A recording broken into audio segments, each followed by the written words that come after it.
Hi అండి, నమస్తే. అందరూ ఎలా ఉన్నారు? ఈరోజు బోనాలు కావడం వల్ల అమ్మవారిని దర్శించుకుందామని చెప్పి ఇలా గోల్కొండ కోటకైతే వచ్చేసానండి. ఇక్కడ భ్రమరాంబ అమ్మవారు స్వయంగా వెలిసారని చెప్పి చరిత్ర చెప్తుంది.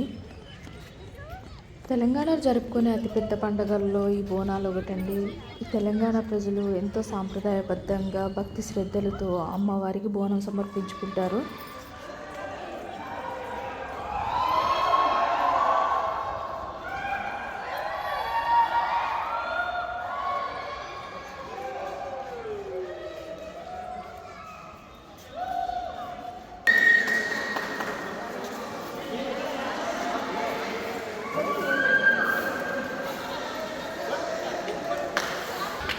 ఇప్పుడు మనం పైకి వెళ్ళి అమ్మవారిని దర్శించుకుందాం.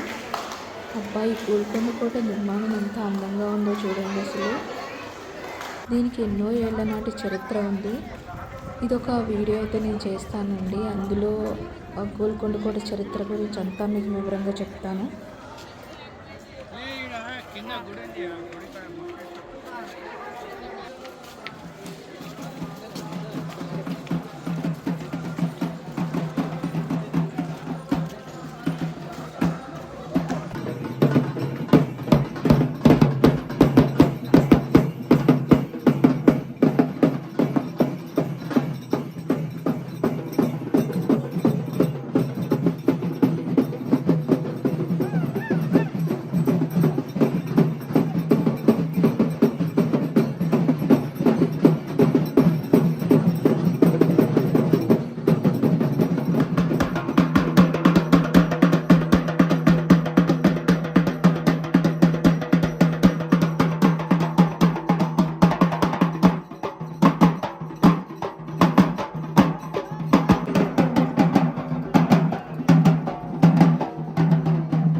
తెలంగాణ ప్రజలు తమ సంస్కృతి చిహ్నంగా భావిస్తూ అత్యంత వైభవంగా జరుపుకునే పండగల్లో ఈ బోనాలు ఒకటి.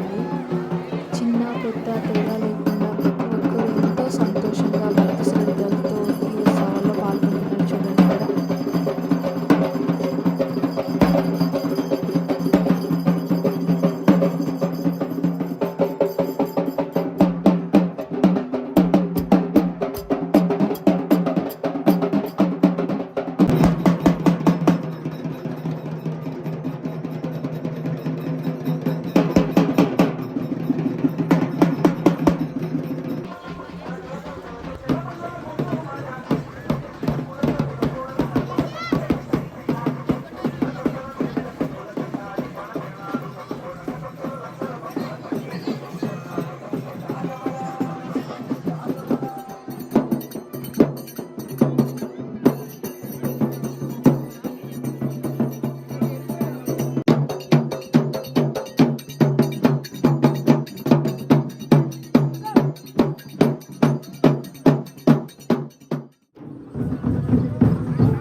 చూశారు కదండి, అమ్మవారి ఉత్సవాలు ఎంత వైభవంగా జరుగుతున్నాయో. క్రౌడ్ కూడా చాలా ఎక్కువ ఉంది.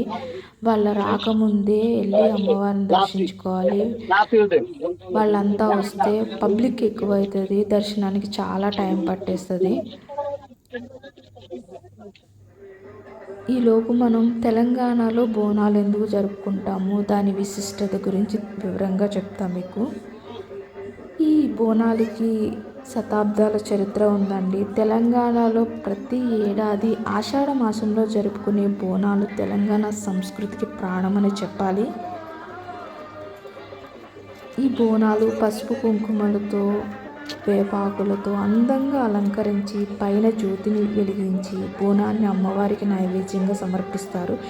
మనం వెళ్ళే దారిలో రామదాసు బందిఖానా కూడా ఉందండి. రామదాస్ గురించి తెలియని వాళ్ళంటూ ఎవరు ఉండరు.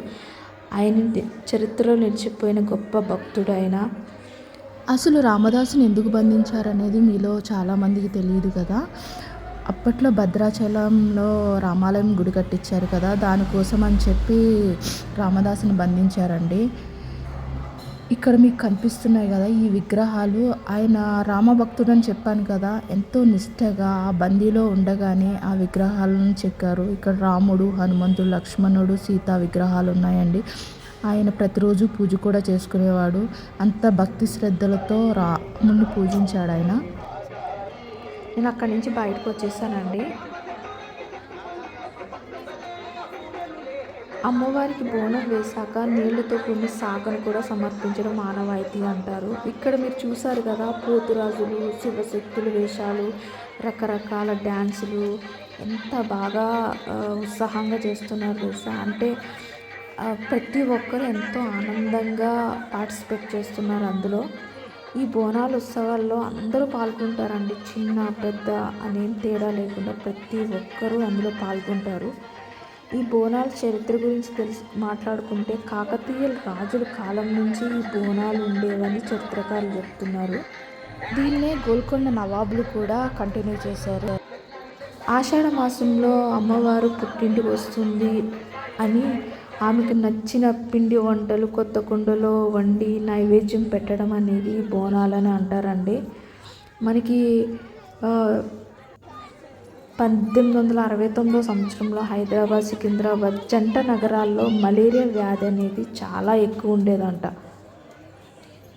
అప్పట్లో ఎంతోమంది చనిపోయారంటండి. ఇదంతా అమ్మవారి ఆగ్రహం వల్లే జరిగింది. ఆమె ఎలాగైనా శాంతింపజేయాలి, జాతరలు చేయాలి, ఉత్సవాలు చేయాలని చెప్పి అప్పటి నుంచి బోనాలు ఉత్సవాలు చేయడం మొదలుపెట్టారు. ఇక్కడ మీరు చూస్తున్నారా, అమ్మవారి దర్శించుకోవడానికి దగ్గరికంటే అయితే వచ్చేసాం. ఇది మనకి ధ్వజస్తంభం అండి. మనం తెచ్చుకున్న పూలు, పళ్ళు, కొబ్బరికాయలు అనేవి ఇక్కడే కొట్టాలి. ఇక్కడ దర్శనం అయితే నాకు అయిపోయింది. నేను అమ్మవారిని దర్శించుకోవడానికి లోపలికి వెళ్తున్నాను. ఇదిగో వచ్చేసామండి. ఇదే భ్రమరాంబిక అమ్మవారి దేవాలయము. ఎంతోమంది భక్తులు వచ్చి ఇక్కడ దర్శించుకుంటున్నారు. వాళ్ళ మనసులో ఉన్న కోరికలు చెప్పుకుంటున్నారు. ఖచ్చితంగా ఈ అమ్మవారు అయితే తీరుస్తారండి. నేను నా మనసులో కోరిక అయితే చెప్పుకున్నాను. నేను బాగుండాలి, కుటుంబం బాగుండాలి, నాతో పాటు మీరు కూడా సంతోషంగా ఉండాలని కోరుకున్నాను.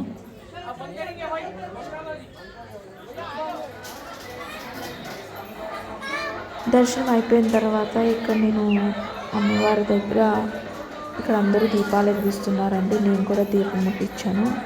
అలానే అగరత్తులు వెలిగించి అమ్మవారికి మొక్కుకున్నాను.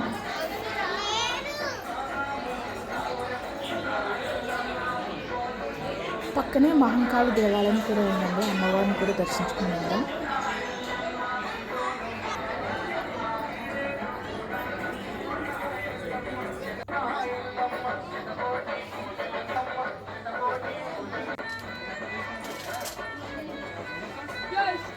ఇది అన్నమాట. లోపలికి వెళ్ళి దర్శించుకుందాం.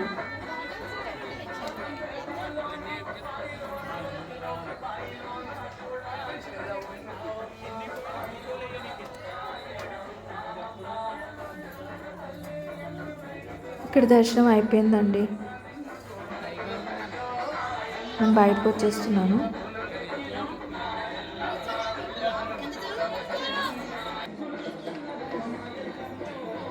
నాకు అమ్మవారి దర్శనం అయిపోయిందండి.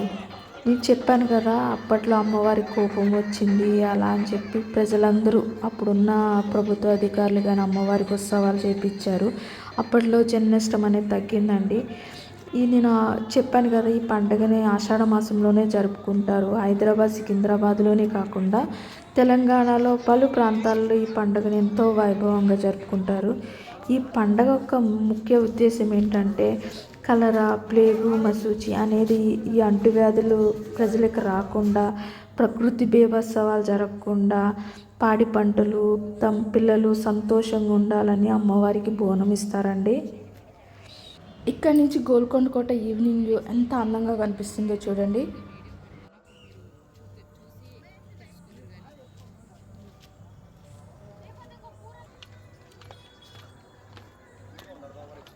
నాకైతే అమ్మవారి దర్శనం అయితే అయిపోయిందండి. చాలా సంతోషంగా అనిపించింది. కిందకైతే వచ్చేస్తున్నాను.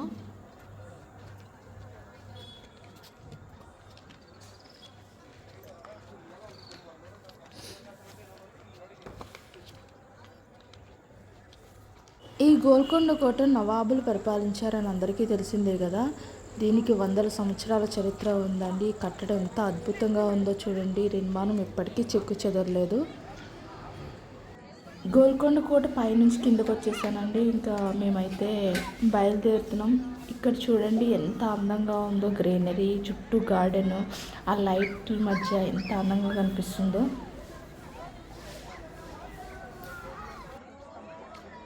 తెలంగాణలో అతి పెద్ద పండుగల్లో ఈ బోనాల జాతర ఒకటండి. ఎంతో భక్తి శ్రద్ధలతో ప్రతి ఒక్కరు అమ్మవారిని దర్శించుకుంటారు. ఈ గోల్కొండ బోనాలు అయితే చాలా అద్భుతంగా జరుగుతాయి. నాకైతే చాలా సంతోషంగా ఉంది అమ్మవారిని దర్శించుకున్నందుకు. ఈ వీడియో కనుక మీకు నచ్చినట్లయితే please like, share and subscribe to our channel. Thank you.